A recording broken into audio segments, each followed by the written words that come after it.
Good morning, party people. It's Saturday.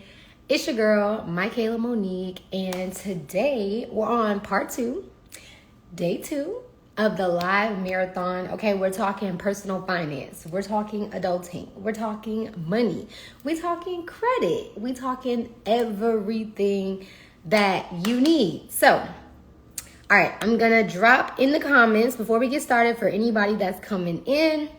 Same as yesterday. Of course, I am running my special this weekend for one-on-one coaching calls, right? So this is for the person that needs accountability. They don't have a plan. They have goals. They know where they want to go, but may not have the resources that they need and the accountability from a coach to help them reach their money goals.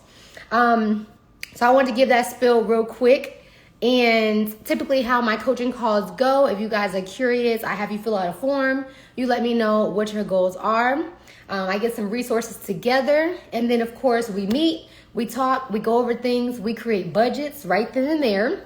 Okay, we address some limiting beliefs as far as money goes and a strategy plan, whether that's for the next 30 days, 60 days, 90 days.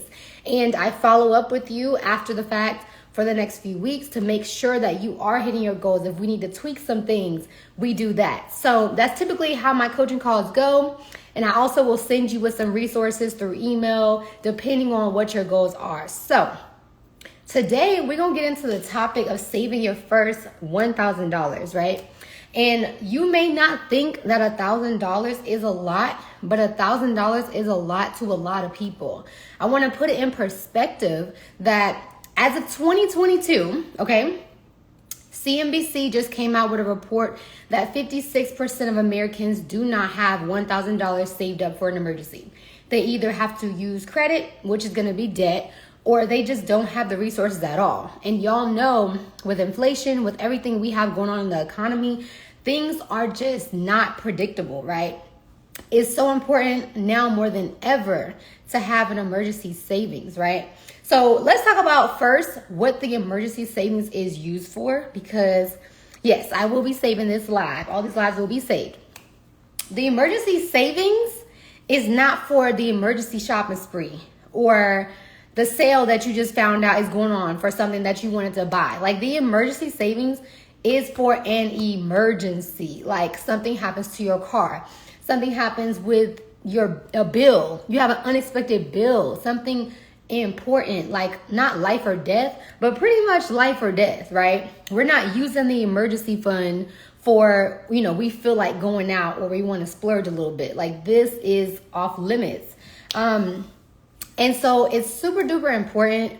I always say saving your first 1,000 is the hardest. It's almost like, making your first 6 figures is the hardest, and then you spiral out to 7 figures. The same thing with your first 1,000, because what's hardest is breaking the habits that you may already have. What's hardest is the fact that you're putting money in the savings. Let me know if you can relate, because I did this. I used to do this.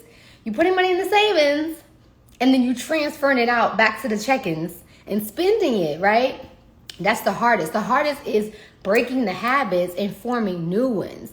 And then after that, once you have a plan and set, you have a system rolling, 1,000, 5,000, 10,000, 20. You're able to save money more effectively. So I want to give you guys some practical tips.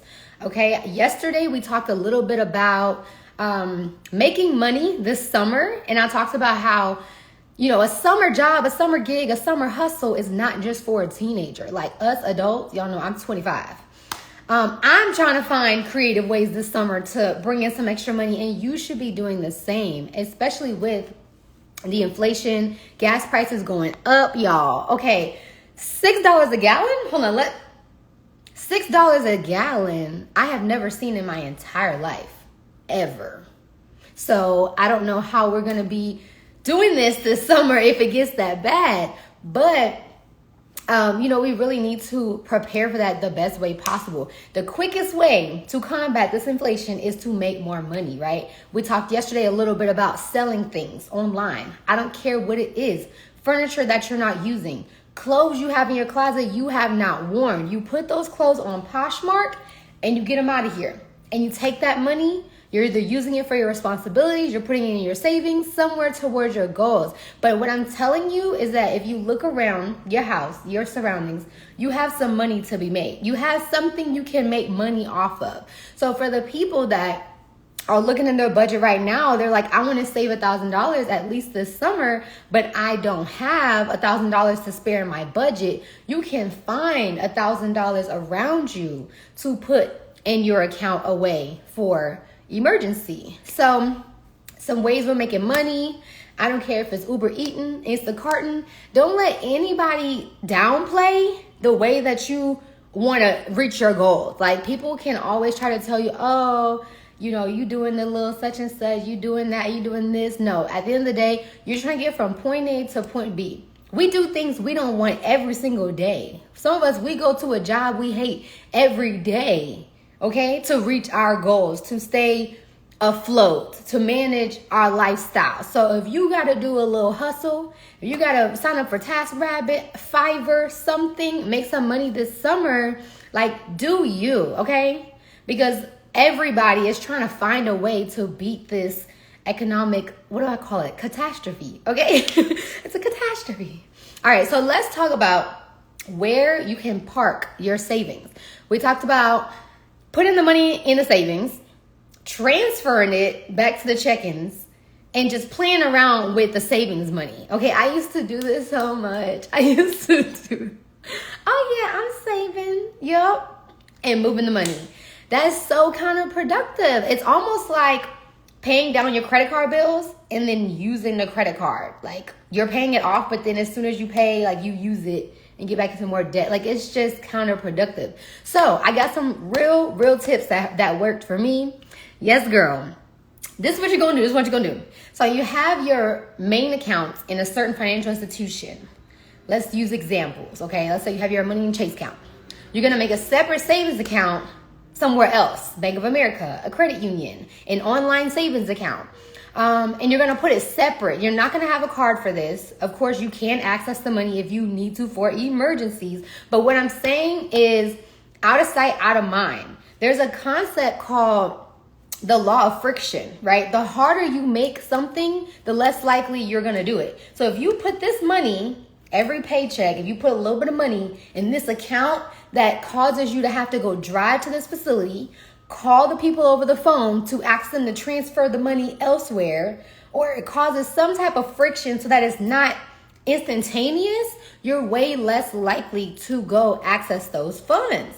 And that's exactly what I had to do. I could not, when I was saving my first few thousand, I could not just keep it because it was too accessible. It was too accessible. So I swear by this. There are a few accounts you can do. You can go to another institution. Of course, there are high yield savings accounts. I always talk about high yield savings, money market accounts, because if you're putting savings away, you want to try to beat inflation as best as possible while it's sitting there. So it is better for you to have the funds in a savings account that is going to earn you some interest. May not be a lot of interest, but at least it's not losing money significantly every single day. And because this is an emergency fund, you want it to be accessible, but you just don't want it to be like at your fingertips so much. And this is for the people that obviously don't have the best discipline. I didn't have the best discipline. Okay, most of us don't have the best discipline. Seriously.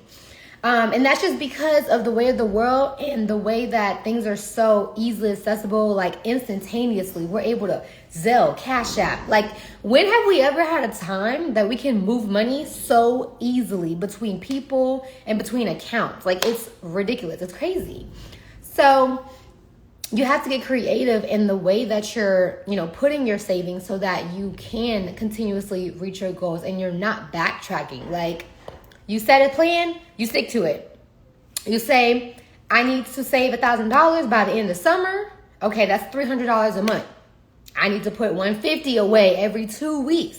So you can do that. Like, it's all numbers. But what stops us is our daily habits. It's that extra Chipotle. It's the extra, I'm going to run to Target real quick. And I'm going for one thing, but I'm coming out with 10. And so it's the little daily habits that are, derailing us from our goals. the last thing I wanted to talk about is going to be just the importance of having that emergency savings, right? Like I said earlier, 50% of Americans don't have the emergency savings. We're at a time right now where it's basically an economic crisis. Like, the stock market is going crazy. You know, people are losing investments. Like, big companies are going through it. Yeah, them Target runs are a trap, girl, a trap. A trap. I said I was going to go to Target and buy a wastebasket because I need a new laundry bin for my towels to keep them separate from my clothes. And I was like, if I go inside a Target, I'm going to come out with a candle. I'm going to come out with an outfit. I'm going to come out with some office supplies. Like, I did not go in there for that. So, real stuff. Target know what they doing. They put stuff aesthetically pleasing. Okay, the store is very nice and neat. It just makes you want to spend money. The way they do things is crazy. So, yeah, for sure.